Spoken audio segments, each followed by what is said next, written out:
All right, let's make a gradient painting. I am going to be using my trowel tool, which of course I just put somewhere that I can't find. Oh, it's on the ground over here. I'm going to be using my triangle trowel tool. I have a 16 by 20 canvas here that almost fits onto the page. So the painting that I'm going to be making, we're actually going to be making it upside down. I'm going to be starting with the lightest colors, going on down to the darkest colors, but then when I'm completely done with it and when I hang it, it's going to be turned the other way.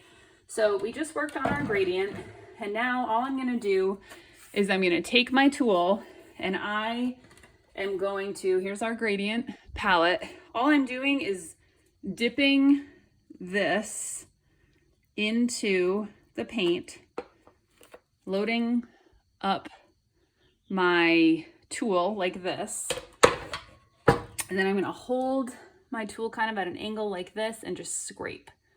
So I'm pushing down and then I'm scraping. And it's okay if it has an edge like that. This is an abstract painting that by no means has to look any particular way. So I'm just going to continue on with my lightest color that I mixed and just kind of scrape my way around, holding this at different angles, layering over the previous scrapes like that.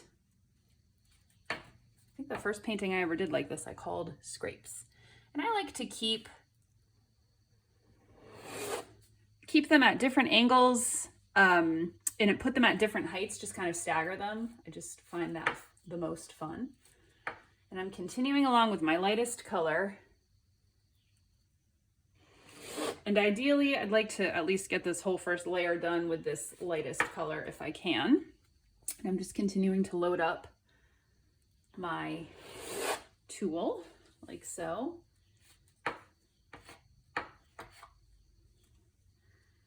And let's see. I do want to bring it to the edges of my canvas. You don't have to do that. You could leave it all in the middle, as we've discussed before, if you'd like to. I just like it to go right to the edge if possible.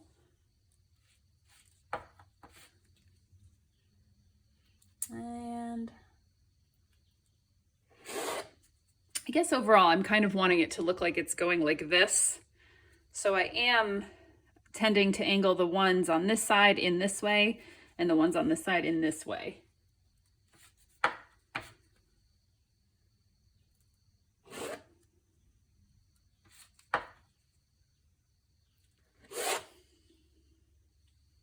And now I feel ready to switch to that next color. So I'm going to use my palette knife and kind of move that lighter color just out of the way so I can grab my next color. You could do this all in one color if you wanted to. There's like the white one that we did.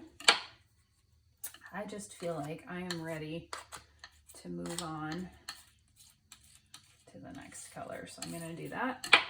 And I'm just doing the same thing, just grabbing some, and then like so. I always try to make sure that I push down hard to make this smooth, and then if any gets onto the sides, I kind of wipe it like this so that I don't have a lot of stuff coming off the sides.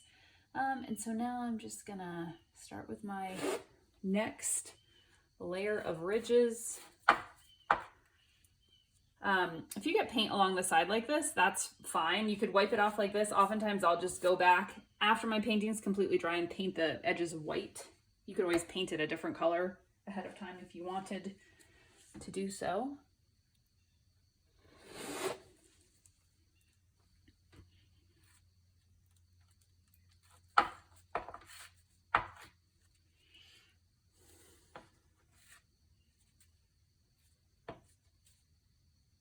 And I'm just continuing to load up the paint.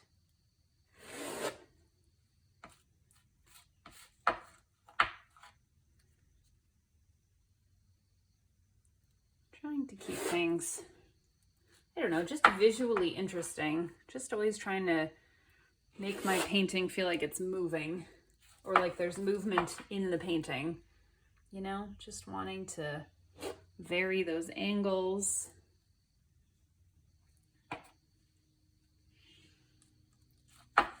to keep people interested.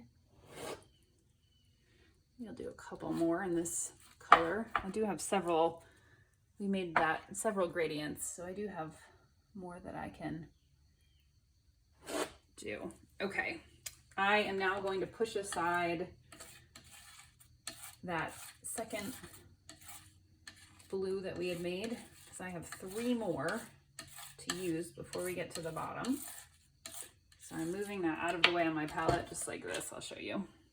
I just sort of scrape them to the side, so I have plenty of room to grab, and then I'm also going to use my palette knife to scrape this off because I'm ready to use that new color.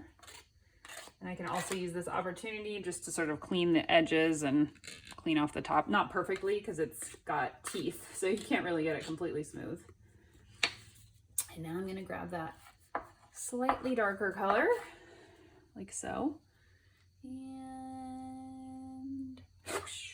And sometimes that happens. I actually like that when there's a little bit of a variance like that, where the paint maybe wasn't completely mixed in. I think it makes it kind of cool.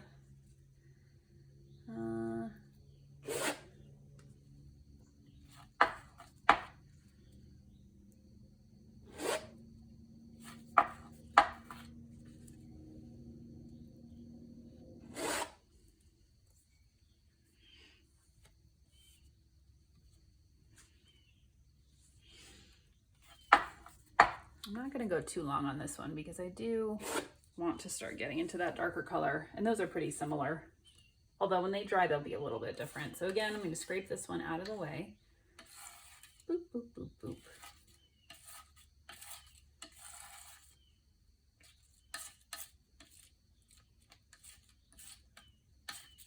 So we move on to that second darkest color.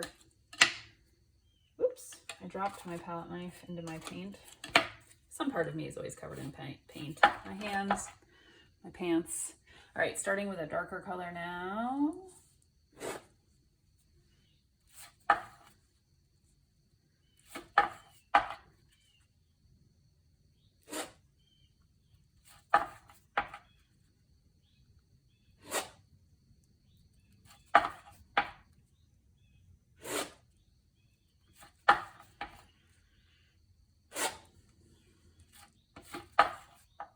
Oops. I'm saying whoops over here because it seems like there's a piece of hair in my paint, but I can't quite locate it. I see it somewhere. All right, well, if I see it again, I'll pull it out.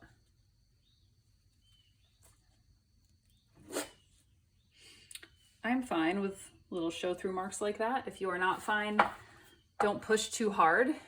Just like keep your tool like slightly elevated off of the canvas. I only have a little of this paint left, but that's okay because I didn't want to do too much. There we go. And now I'm going to switch to the darkest color. That's pretty much all I have left anyway, but that is what I was going for. So this time it worked out for me. It doesn't always go that way.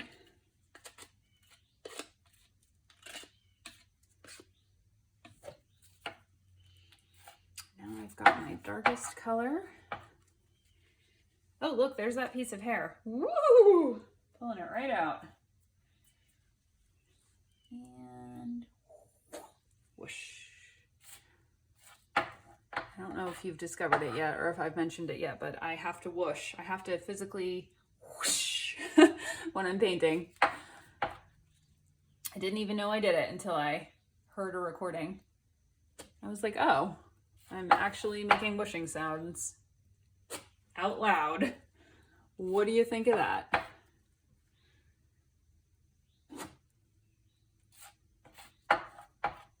Luckily, I have plenty of this dark color to finish this off. And I know I said that I will be using this upside down, but you could leave it this way as well. It's pretty either way. And at this point, we're just trying to finish off the painting, get all the way down to the bottom. I don't mind a few little white spots on the bottom, but I do try to mostly cover the bottom. So I'll do one there and one there and a little one there, and then probably one more in that corner over there. Oops, I got a fly away there that I don't want. Yeah, and then I'll call that good. So as I said, you could leave this like this and hang it. It's lovely, but you could also hang it upside down like that, which I think is pretty cool too. And then it just sort of looks like it's reaching downward to get you. And one of the things that I just so love about making these textured paintings is all those shadows and the way it changes throughout the day. I just think that's really, really cool. So I hope you've enjoyed, and I would love to see your work if you want to share it and tag me at Jen Pacici.